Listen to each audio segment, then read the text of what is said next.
Assalamualaikum warahmatullahi wabarakatuh. Perkenalkan, nama saya Nemutia. Saya dari jurusan Pendidikan Sejarah tahun 2020 Universitas Sultan Ageng Tirtayasa. Pada video kali ini, saya ingin memenuhi tugas mata kuliah UTS Sejarah pada masa Hindu-Buddha. Dosen pengampu Bapak Ali Fadilah dan Ibu Yuni Marini. Dengan materi berdirinya kerajaan Hindu-Buddha pada abad 1-5.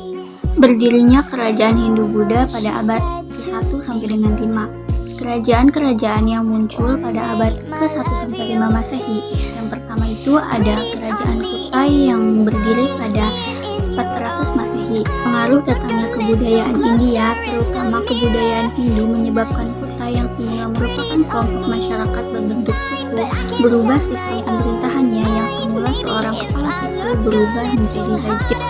Kerajaan Kutai dengan nama asli Kutai Martadipura merupakan kerajaan Hindu tertua di Indonesia dengan aliran agama Hindu Siwa. Letaknya di Muara Kaman, tepat pada hulu sungai Muakam, Kalimantan Timur. Penguasa yang pertama ialah Kudungga yang kemudian digantikan oleh Raja Aswawarman. Raja Mulawarman sebagai raja terbesar di Kutai yang sangat dicintai rakyatnya. Bukti adanya kerajaan Kutai pernah berdiri dengan ditemukannya 7 buah prasasti Yupa yang diperkirakan berasal sekitar tahun 400 Masehi. Prasasti Yupa menunjukkan bahwa pendirian Yupa sebagai perintah Raja Mulawarman.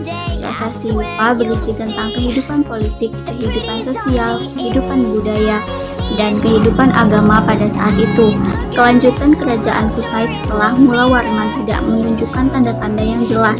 Namun, periode setelah abad ke-5 Masehi berkembanglah kerajaan-kerajaan Hindu-Buddha di berbagai daerah lain di Indonesia.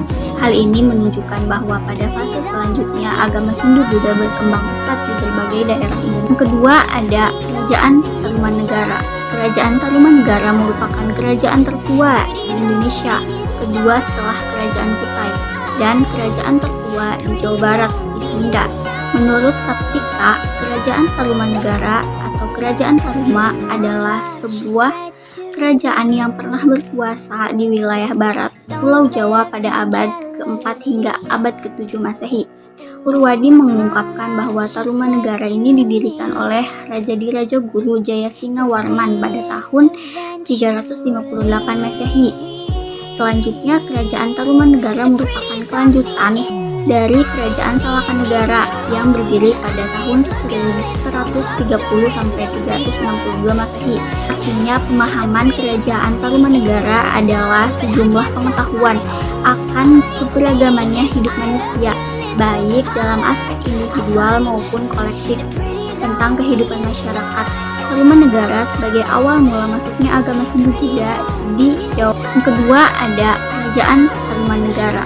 Kerajaan Tarumanegara merupakan kerajaan tertua di Indonesia, kedua setelah Kerajaan Kutai, dan kerajaan tertua di Jawa Barat di Sunda. Menurut Saptika, Kerajaan Tarumanegara atau Kerajaan Taruma adalah sebuah kerajaan yang pernah berkuasa di wilayah barat Pulau Jawa pada abad ke-4 hingga abad ke-7 Masehi. Purwadi mengungkapkan bahwa Tarumanegara ini didirikan oleh Raja Diraja Guru Jayasingawarman pada tahun 358 Masehi. Selanjutnya, Kerajaan Tarumanegara merupakan kelanjutan dari Kerajaan Salakanegara yang berdiri pada tahun 1130 sampai 362 Masehi. Artinya, pemahaman Kerajaan Tarumanegara adalah peninggalan Tarumanegara antara lain ada prasasti Ciaruten. Prasasti Ciaruten ditemukan di tepi sungai Ciaruten Bogor. Terdapat cap telapak kaki Raja Purnawarman disertakan dengan telapak kaki Dewa Wisnu. Di catatannya tertulis kedua buah telapak kaki yang seperti telapak kaki Dewa Wisnu adalah telapak kaki dari Raja Purnawarman, raja dari negara Taruma, raja yang gagah berani. Yang kedua adalah Prasasti Jambu.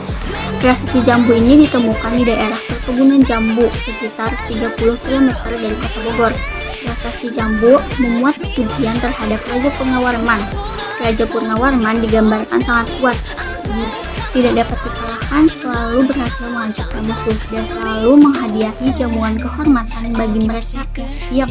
Yang ketiga ada prasasti kebun kopi. Prasasti kebun kopi ini ditemukan di Muara Hilir, Bulanglang, Bogor. Prasasti kebun kopi memuat gambar 2 kaki gajah. Di catatannya menceritakan telapak kaki itu adalah telapak kaki gajah yang menjadi tunggangan penguasa Taruma, seperti Airawata. Airawata adalah gajah tunggangan dewa perang Batara Indra. Yang keempat ada prasasti muatan Cianten. Prasasti muatan Cianten dibuat pada 458 Saka atau 536 Masehi. Isinya memuat tahun prasasti dibuat yang menandakan pemerintah negara dikembalikan kepada Raja Sunda. Yang kelima ada prasasti Cidang Hiang. Prasasti ini ditemukan di tepi sungai Cidang Hiang, Desa Lebak, Kecamatan Munjul, Kabupaten Pandeglang, Provinsi Banten. Yang kelima ada prasasti Cidang Hiang. Prasasti ini ditemukan di tepi sungai Cidang Hiang, Desa Lebak, Kecamatan Munjul, Kabupaten Pandeglang, Provinsi Banten. Selanjutnya ada prasasti Tugu. Prasasti Tugu ini ditemukan di Cilincing, Jakarta Utara. Prasasti Tugu ini berisi tentang Raja Purnawarman yang memerintah untuk membangun sebuah terusan di Sungai Gomati di Jawa Barat yang panjangnya setara dengan 6.122 tombak. Selanjutnya ada prasasti Pasir Awi. Prasasti Pasir Awi diperkirakan memuat syair pujian terhadap Raja Purnawarman. Prasasti Pasir Awi ditemukan di Bogor, Jawa Barat, adalah Kerajaan Salakanegara. Kerajaan Salakanegara memang berselimut misteri. Mengapa? Karena hal-hal lain yang terkait kerajaan yang didirikan pada tahun 130 Masehi ini masih menjadi perdebatan di kalangan peneliti dan pakar sejarah. Sementara yang lebih umum diketahui tentang kerajaan yang paling awal di kepulauan ini adalah Kerajaan Kutai Martadipura di Kalimantan Timur.